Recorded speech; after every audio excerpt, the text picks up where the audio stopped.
বিপার এবারের বৈশাখী উৎসবটি শুরু হয়েছিল বৈশাখের শুরুতে 17 এপ্রিল।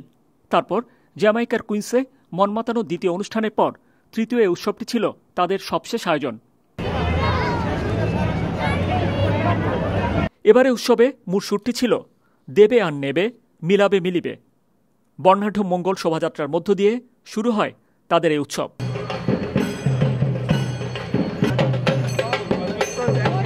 অ্যাস্টোরিয়ার 36 এভিনিউ থেকে শুরু হওয়া এই শোভাযাত্রায় বাংলার লোকজ ঐতিহ্যের মুখোশ, পালকি ছাড়াও ছিল ঢাক, ঢোল, মন্দিরা সহ আরও অনেক কিছু।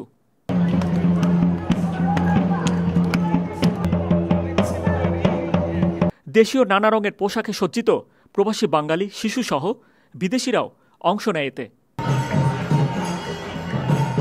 বাঙালি অধ্যুষিত অ্যাস্টোরিয়ার 36 এভিনিউ প্রদক্ষিণ করে শোভাযাত্রাটি। সুশৃঙ্খল আর সুসজ্জিত মঙ্গল শোভাযাত্রাটি মুগ্ধ করে আশেপাশের স্থানীয় অধিবাসীদেরও। শোভাযাত্রার অগ্রভাগে আমন্ত্রিত অতিথি হিসেবে ছিলেন নিউ ইয়র্ক সিটির ডিস্ট্রিক্ট 25-এর কাউন্সিল মেম্বার ড্যানিয়েল ডর্ম। মাকে নিয়ে তিনি এসেছিলেন উৎসবে শরিক হতে। It's a really beautiful occasion for the Bangladeshi community to celebrate the Bangladeshi New Year, and I'm really proud to be able to be here today, to be a marshal of the parade. It's just a beautiful celebration of the ethnic diversity and cultural diversity, religious diversity that makes New York City such a great place in which to live. My family came from Ireland, and we share many of the same things. You know, in Ireland, the English tried to take away our language, and that happened in Bangladesh also. So, you know, celebrating together, sharing our values and our cultures, I think is really important in New York City. বিপার প্রতিষ্ঠাতা সদস্য সেলিমা আশরাফও জানালেন তাদের আয়োজনের উদ্দেশ্য।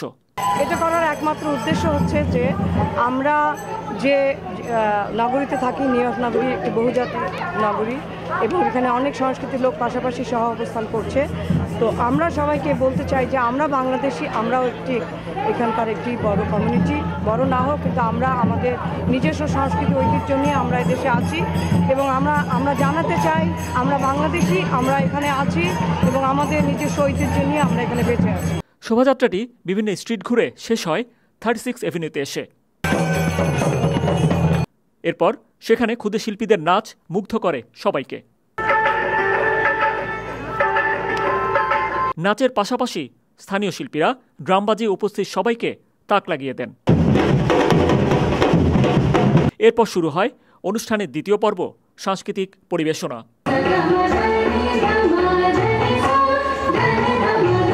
যেটিও নজর কাড়ে বিপুল সংখ্যক দর্শকের।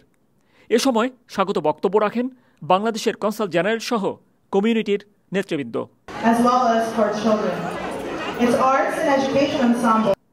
Pulak Mahmud, time television, new York.